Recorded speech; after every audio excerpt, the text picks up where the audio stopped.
Soccer Today is powered by Spin Media. From podcast to video production, visit spinmediadigitalsolutions.com and bring your content to the next level. Ya lo hace, pierna derecha, directo al arco, golazo, golazo, golazo! The world of football with a soccer perspective. This is Soccer Today with Duane Rollins and Kevin Laramie, live on the Sports Podcasting Network. Good day, good night. Welcome to Soccer Today for Friday, August 19th, 2022. I'm Kev Laramie and I'll be joined by Duane Rollins in a second as we invite you to subscribe to the podcast, subscribe to our YouTube page, subscribe to our social media channels, Twitter, of course, famously at Soccer Today. At Soccer Today ESPN. But first, Duane, how are you today? I'm pretty good.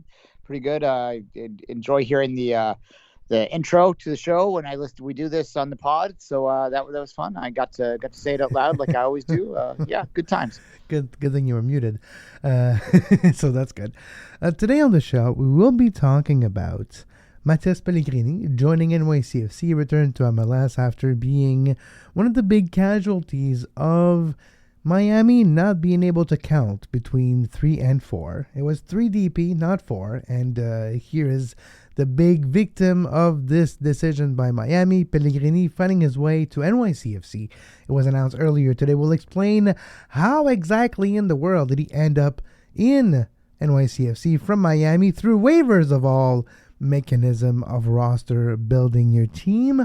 We'll also talk about Luchi Gonzalez being named the 2023 manager of San Jose. Of course, they are under a interim as we speak because earlier this year they got rid of Matias Almeida. It was clear that he didn't want to be there and they pulled the trigger, and next year Luchi Gonzalez, and already he has started by saying, look, investment in the roster will be important. So shots fired already for Luchi Gonzalez, saying to San Jose, you're hiring me, but you better also hire some good players. And of course, we will look at the weekend preview in Major League Soccer also. And let's start, Duane, with the midweek review. Toronto FC and New England. New England will be the next opponent of Montreal on the weekend. It was a 2-2 draw, but a point rescued by TFC. Yeah, well, yeah, I guess. And the fact that they came back from 2-1 down for sure with one of the best goals, one of the best finishes you'll ever see live. Certainly I did in front of me. It was quite the strike there. But it was a weird game in the sense that, I can go here and rant about Alex Bono till I turn blue in the face, which I have many times in this podcast before.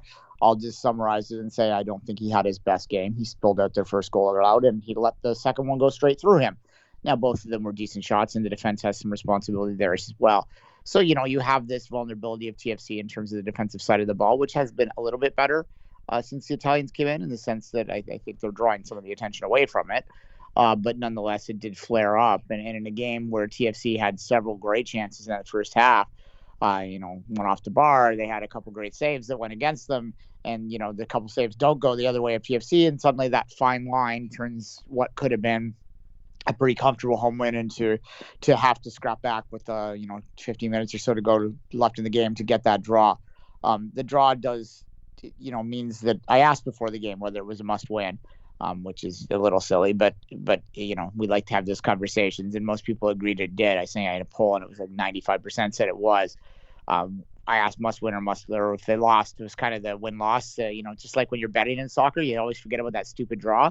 Well, the stupid draw came up, and it didn't really eliminate them or help them. It's just one of those things. So look, they got a big win coming up this week. We'll talk about that later. The performance once again was good from the attacking players.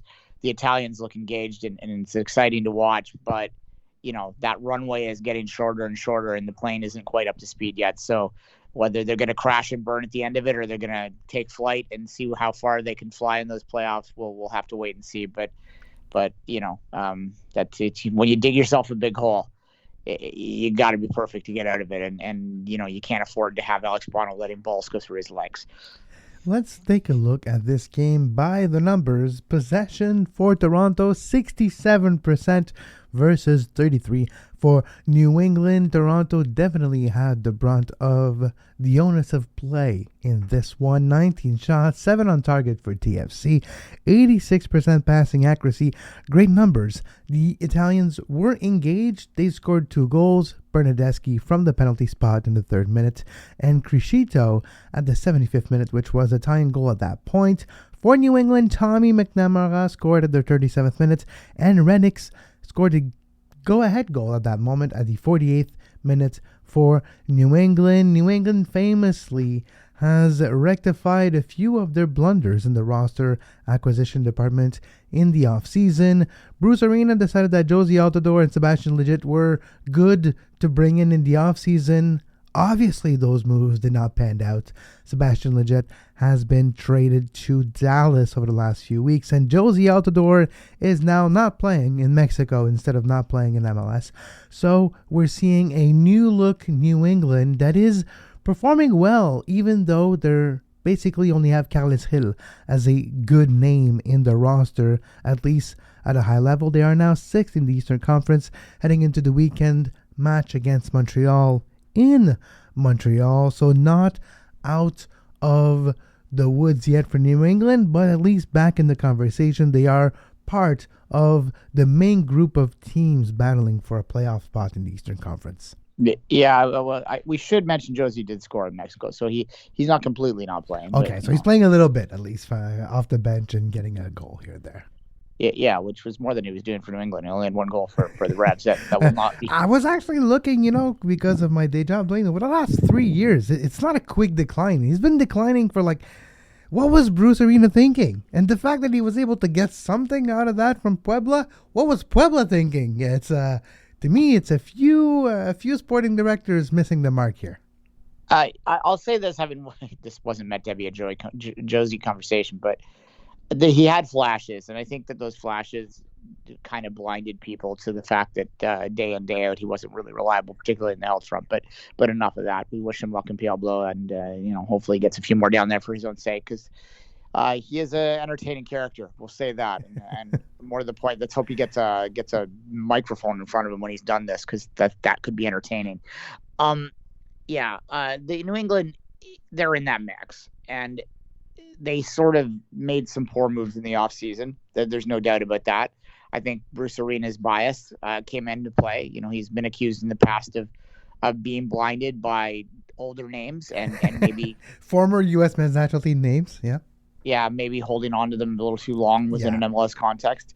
Some people that are fans of Bruce Arena in his career, and look, he's been very successful, so that's deserving to be fandoms. We'll point out that he has worked with young players in the past, but certainly if you look at his time from LA on, he does tend to gravitate towards veterans, and certainly the offseason moves spoke to that. Here's a little something about Bruce Arena too. This was meant to be a Bruce Arena conversation, but I was taking part at TVA Sport's French podcast called 11 Montreal earlier this week with Patrice Bernier and Frédéric Laure, who host the show, and Patrice Bernier, former, of course, national team, Canadian Soccer Hall of Famer, I should say, Patrice Bernier. So, Duane, according to him, according to the circles of MLS players, it is well known that Bruce Arena is not necessarily a tactician. And this was said in the French podcast, so I hope I don't put him in trouble translating in English, and people will just quote this bit. But tactics is not its first go-to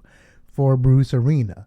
And then when we look at what made them successful last year was Carles Gil, and it was, of course, the goals from Boo and Buxa. Boo is injured, hasn't played a lot this year. Buxa's gone, and you have players like Tejan Buchanan that's gone, and you add that with bad roster decision in Josie Altidore, and then you add Sebastian Lletget, the trade. So a couple of those things together, you really change the core of this team and how they could play. And if you don't adjust the tactics, well, you have the season they have, where last year it was the best regular season in history. And this year they're barely a playoff team. Maybe now. We'll see if they stick there. They have 25 games played. They have 34 points. They're equal with Columbus with the amount of points, but Columbus does have one game in hand. Columbus might be closer to New York when it's all said and done. then battling for a playoff spot. I truly feel it's number 6 and number 7 that will be up for grabs. And you have New England, Orlando, Miami, Cincinnati, Charlotte, and Toronto, if they can get a win, could be part of this discussion. But the time is getting short. Most teams have played 25 to 26 games so far, and that's the battle in the Eastern Conference. And to me, New England is going to be on the fringe there. Yeah, I mean, look, you mentioned all those teams, and I right back to hell, even Atlanta's probably in that mix still. Other than DC, I think any of those teams, if they were to win, let's say they have 8 or 9 games left, depending on where they are, if any of them wins half of them, gets 5 wins, 4 wins, 5 wins, they're probably going to make the playoffs, because you suspect that first off, they're playing the other teams a lot within that. So that means that they're knocking wins down off the other sides. If you're below that line, though, as Toronto is, as Atlanta is, as teams like that are, you can't afford those draws. Whereas New England went into BMO, and even though they didn't have their best day aesthetically by any means, they sat back and absorbed a lot. They knew that a draw would benefit them a lot more than TFC did, because they were above the red line and TFC wasn't. They held serve, so to speak, and that is allowing them to have that upper hand in this. Look, the East, from a TFC perspective, as we have a lot of TFC listeners, they're lucky to still be in this. The reason they're still in this is not anything to do with good planning, because it's not good planning when you bring your best players in with a month to go in the damn season. It's a little more than that, but you know what I mean. With a third of the go to the season, they should have had this stuff lined up quicker. They made mistakes in the off season, in terms of the defensive signings in particular, that have hampered them and have held them back. Had they, Pozuelo is a player that I love a great deal, and I think has a lot of value that he brought to Toronto, but it was clear, I think, pretty quickly that he didn't fit Bob Bradley's system, and how come they didn't realize that going into the season? So maybe that move could have happened earlier to allow other moves to come in. There were mistakes made, so I'm not going to not hold Toronto accountable for the mistakes they made that put them in this hole. But they're, because the East, no one else took it either. The East is still there. So, they win 5 of their last 8, they're probably going to make the playoffs, and no one's going to want to play them, but they do have to win 5. And that is an awfully large thing to ask of any MLS team. Just to quickly go back to New England for a second. They're an illustration of how fine the lines are, with apologies to Carl Robinson, how fine the lines are in MLS. They lose just a little bit of an edge within wild card like Tasia, and they lose just a little bit of an edge here and there, and suddenly that record points season becomes barely making the playoffs, because they had some luck go their way. It's the same with the Whitecaps when we talk about them. A little bit of luck goes the right way, and that's going to put you above that red line in a year where maybe the underlying metrics don't say that they are. A little bit of luck goes your way. Maybe you win a Supporters' Shield when the metrics sort of suggest that you are more of a mid-table team, which if you look at New England last year in isolation, you can see that now.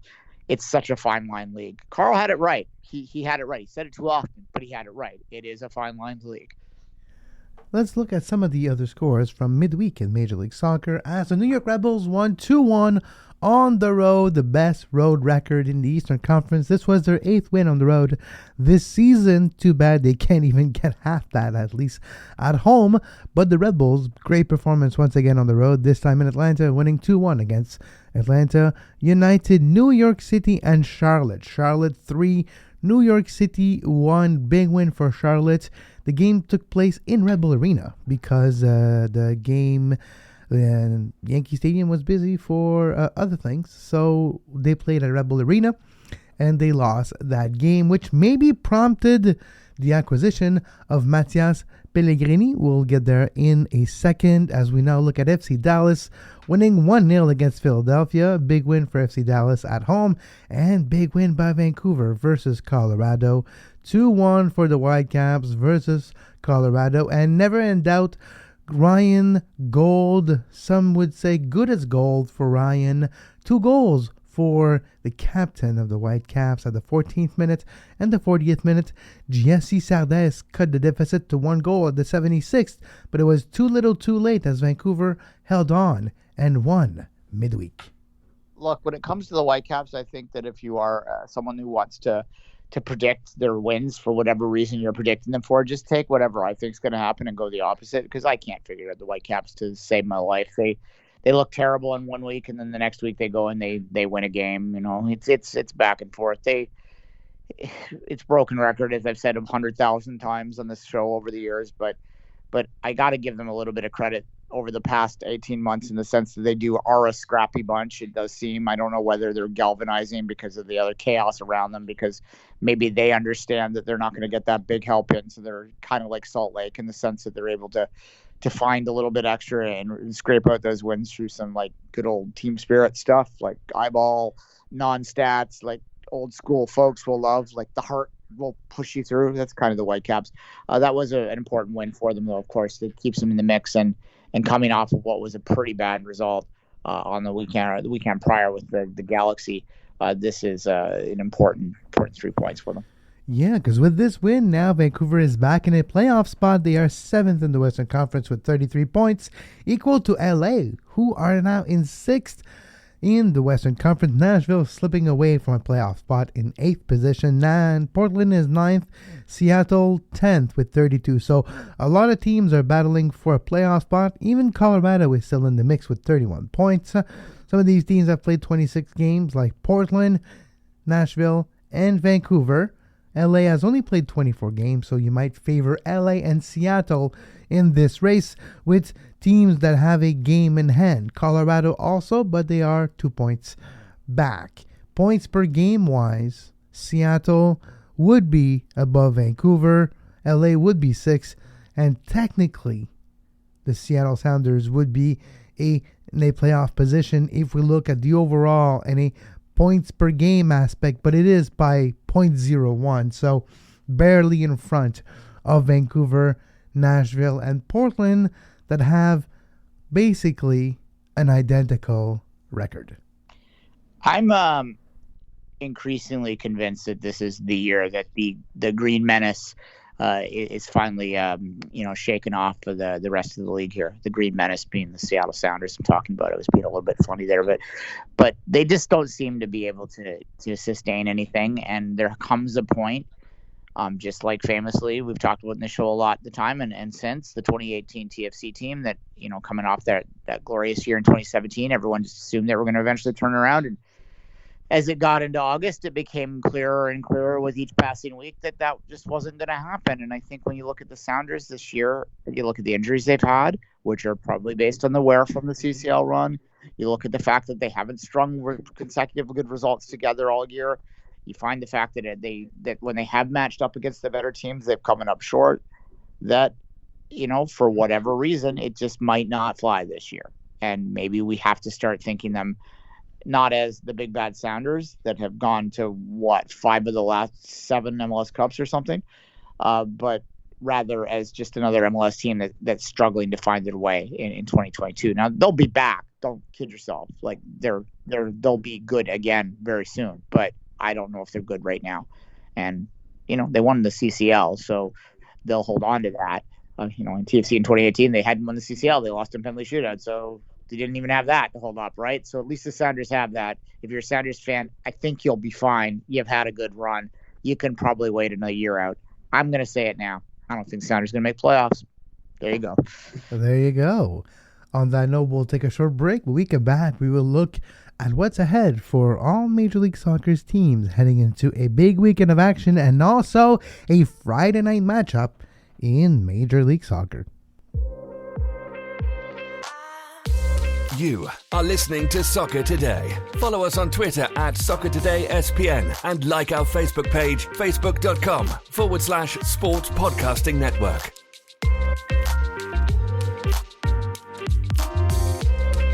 A little shout out to all our patrons from the Patreon shout out tier. Daniel, Gladzime, Let's Go Boys, Blue Collar Dan, Sean, good luck going back to school. And all our great patrons at patreon.com/2solitudes. You can get access to a premium podcast and also support the podcast that you love, Soccer Today. As we now look at what's ahead for Major League Soccer in this big week 27, I believe, actually. 26, 27, it doesn't matter. It's the same. It's a lot of games. A lot of weekend of action in MLS, and this one is quite interesting, and it starts tonight. Speaking of the devil, the Seattle Sounders will take on the Galaxy in Carson City, California tonight, 10 p.m. Quite a good end of the day for Friday. Yeah, no, absolutely, Kevin. You cut out a little bit there, so I didn't hit the cue that you were referring to. But big week at MLS, and you can tee me up again now. Big game tonight, Seattle, LA Galaxy, 10 p.m., and that will be a fun way to finish our Friday. There you go. Thank you. Yeah, and we just talked about the Sounders leading to the break, so I'm not going to belabor it back again. I will say this, that if they want to prove me wrong, which I'm sure they're all listening, but if they do, then the result tonight will go a long way to that. This is kind of a battle of the enigmas tonight. We'll call that the Enigma Derby in terms of 2022. Well, the Galaxy have been the enigma for a while, but they'll want to come off the big result they had last week and challenge this up. Although I think the best game of the week is sneaky, and it's the one involving the local team where I am, but this is certainly maybe the marquee matchup of this week, and yeah, it's a good way to start it. And if you're not doing anything else on a Friday night, because why wouldn't you stay home and watch MLS? It's healthier for you. It's great. Go out there. It's a great way to start your weekend. Red Bulls Cincinnati tomorrow, 6 p.m., followed by DC United at home versus Philadelphia. Another tough game for Wayne Rooney after tasting success in his first match at manager in DC, with 2 goals in extra time to give him the lead after trailing most of the game. He hasn't tasted victory since, and it's going to be hard to do the same against Philadelphia, who are coming off a loss midweek and also one of the best teams in the league. You never want to play a best, if not one of the best teams in the league, after they just lost, because you know that they will be coming in maybe a little bit sharper. Yeah, look, DC's not good. There's just no other way to put it, right? There's a bad team. They did play well against LAFC, although I thought they weren't the better team on the day. They did play well, and I think that if you're Wayne Rooney, you probably are realistic about what week to week is, and they would be looking at these back-to-back games, the one they just had and the one they're having this week, as a great opportunity to sort of prove themselves. And you know, I'm sure that the motivation cues that we'd all expect are being used in terms of playing for contract next year, playing for playing time, giving opportunity. MLS is a league that keeps you in the playoff race a long time, but eventually you fall out if you're as bad as DC. And I think it's pretty clear that they'd have to win out basically to have a chance. Even then, they barely, they don't even have 1 point per game. They have like 0.86. It's like, it's quite low. Montreal will face New England. That's a fascinating matchup. With a win, Montreal continues to push ahead, and you never know what can happen. By the end of the weekend, Montreal could be in striking distance from the top of the Eastern Conference. At least they could maintain their spot in second quite easily with a win at home against a New England team that did play midweek, that does have a lot of injuries, and cannot necessarily turn around and play their full squad twice in a 6-day period. Montreal, heavy favorites at home versus the Revolution. Yeah, I was surprised how I did look at the betting lines today, and I was surprised how much of a heavy favorite they are. This is MLS, so maybe there's some value there. And they might know something we don't also, meaning I would quite suspect a heavy squad rotation for New England heading into a maybe difficult game on the road. Yeah, well, we'll see. I mean, they need all the points they can get. I mean, if you're a Toronto fan, you're cheering for that. That awkward situation for a TFC fan. You got to be cheering against the Impact, or for the Impact, I guess, this week. And I'm just called the Impact. I'm going to let that go. Yeah, look, that is an interesting game too. It's not going to get the attention of a lot of other games this week, but certainly Montreal just keeps cruising along, right? You know, they have been consistently successful. They're not burning teams away. They're not completely, jumping out and having players that, like they were having an extra time this past week. They were having an MVP conversation. And since Georgie's been hurt, they talked about Montreal and said, well, they don't really have anyone because Georgie's been hurt, but they've been having a complete team effort. And that's an important consideration. It's an important way to do it too. I mean, certainly it's how Philadelphia basically wins, is with those team efforts. So, if you're Montreal and you can sort of start to generate that consistently, then you can build something there. Now, what Montreal needs to do is start to get back to building the academy side of things again. because they can't expect that if they don't develop players. But that's another topic for the off season or something, if there was such a thing as an off season. All right, let's continue to look. And Miami's playing Toronto. Speaking of Miami, they finally found a way to get rid of Mattias Pellegrini from the books. He has been the victim of this 4-DP situation. And Duane, I'll take a little minute here to explain how exactly Pellegrini landed in NYC FC. He was treated earlier today. Here is an article from MLSsoccer.com published earlier today by Tom Bogert that explains quite in details how it all happened. Point 1. How exactly did Pellegrini go from Miami to NYCFC? The process was technically waivers. So NYCFC claimed Pellegrini via the league's waiver system. The move offers Pellegrini a solution after Miami have long publicly and privately spoken highly of his character over the last 18 months. He wanted to play for Miami but couldn't because of a buyout in April 2021, a move he had no control over. The Herons wanted to help facilitate the move for the players to get regular minutes again. At NYCFC, Pellegrini provides another attacking option after star forward Tati Castellanos left on loan for La Liga's Girona this summer. So, because he was bought out, here is actually how it all happened with Miami. So he was indeed bought out by Miami last year, a cap casualty of a league investigation that revealed Miami had 5 designated players. It's true, they didn't have 4, they had 5 during their inaugural season, with Blaise Matuidi and Andrés Reyes not being correctly reported. So they had a problem, and they had a roster compliance they needed to solve by April 18th. Miami hoped they could use the U22 spots on Pellegrini, but no, because the salary was too high for that threshold. So they had too many DPs, and there was no way for any of that trio to be brought down from all and the other DPs trio. It's Matuidi, Pizarro, and Gonzalo Higuain. So Pellegrini was the odd man out. He was bought out in the offseason, and he just became a player outside of the salary cap. But he couldn't play in MLS games because he was technically part of the roster, but not. So he was loaned to Estudiantes, where he began his career. But the club didn't want to exercise his option after the loan expired this summer, so he was without a team and without a way to play. So with the secondary transfer window, the simple answer became that a waiver situation, and Pellegrini could be picked up by another team, and that happened absolutely. Yeah. Look, a couple thoughts on this. First off, in terms of the acquisition for NYCFC, it's a low risk move for them, right? Like, this is a team that kind of needs a bit of a freshening, I think, probably based on what we've seen over the past few months from the coach leaving and losing Tata and all that. It's hard for them having this guy come in for half a season here for a little bit of time within that system that they have, which gives them the flexibility if it's not working out to move him within it too, right? So they won't really get stuck with it.